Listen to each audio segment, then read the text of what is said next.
Barnsley's museums, collections of objects and art, special places, historic green spaces. On the 18th of March, as the COVID pandemic spread across the UK, our museums, like all museums, closed their doors. But ever since, we've tried to support our communities like we did before, by sharing the history, the art, the landscapes, the stories that matter to Barnsley and all its villages and towns. It's meant doing things in different ways, mostly online, but in other ways too. And that work is growing, it's changing. But as each week passes, we carry on reaching out, trying to offer some comfort to help people to get by. We've looked to share Barnsley's stories, its treasured objects, its art and favourite places. We've picked out bingo balls by the 100. We've launched a new blog site filled with things to read and hear. We've made jigsaws from our paintings, now solved by over 500,000 people around the world, including me. 20,000 people at a time have taken tours online around exhibitions we couldn't open, and watched us join curators from near and far to share the blingiest, the scariest and the plain oddest objects in their care. Barnsley people have been inspired and entertained in unprecedented times. They've created, drawn, written and rhymed, with poet in lockdown Ian Macmillan, that's me, and other Yorkshire voices. They've learnt with our teams, who've supported parents, teachers and carers. They've listened to Wow Wednesday Storytellers, a regular weekly treat. Every Saturday morning they've joined Harry for his backyard club. They've grown and nurtured their first family trees, read local history, turned the pages of e-books made specially to borrow online, and come together to remember and sing along in time. We've uploaded, sent, packaged, posted and tweeted, projected old films onto the net, and they've brought back stories and a laugh, and we've pulled virtual pints to sup in digital pubs. We've sent films, games and puzzles to our care homes to help folks smile and remember and chat. We've milled hundreds of tons of flour the traditional way as supplies ran low. We've got people stretching for their armchair exercises, their garden yoga and much, much more. Now, like everyone, we're looking to the future. We don't know how long things might last like this or what that future might bring. But the last few months have changed forever what we do, how we can all work together. There's still more to come until that new normal arrives.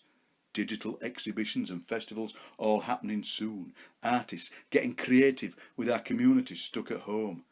Barnsley will be digging up its gardens in search of history, raiding its lofts for family heirlooms to share, finding new ways to discover places and stories while its favourite museums and galleries are closed. A massive thank you to our teams, volunteers, community groups, artists, poets and everybody else. To museums and archives across Yorkshire and the UK too, all working hard, all pulling together in these challenging times to help get people through.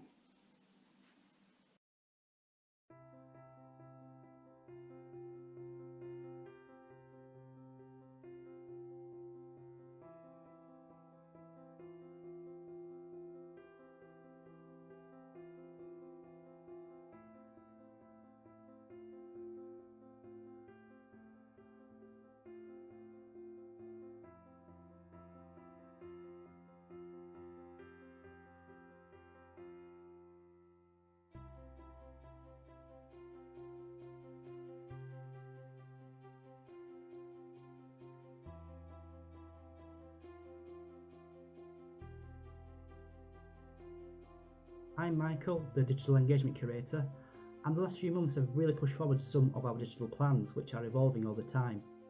I've really loved the Friday Curator Battle that have brought museums together in the most uplifting of ways possible. Now I apologise about the creepy dolls, they will be making a comeback though, as we look at more ways to animate our collections. Throughout lockdown, Barnsley Museum's learning team have supported schools, families and our communities to learn and to stay in touch with us and each other while at home. We've shared daily family activity sheets through our social media pages linked to our sites and our collections, and we've also hosted weekly storytelling and activity sessions for under fives. We've shared a new series of online learning resources for schools and home learners, and we've stayed in touch with our community partners through things like Zoom sing-along sessions and sending out creative wellbeing packs. As poet in lockdown, Ian Macmillan is chronicling the COVID-19 crisis, writing a sonnet a week and inspiring the public to tweet over 160 further sonnets of their own. We're also running the Hear My Voice poetry competition open to everyone in the borough of Barnsley and supported by top tips from Eloise Unneman, our poet laureate, and online workshops delivered by 10 local writers. Poetry wellbeing packs have been sent out to young people across the borough, including young carers. It's been amazing to see how so many teams, museum teams, archives teams, community groups and others have all worked together in totally different ways during this lockdown. We certainly think and hope that that has made a real impact on people's lives and the experiences they've had. And it's also changed the way that we're going to work forever into the future, no matter what that future is going to hold.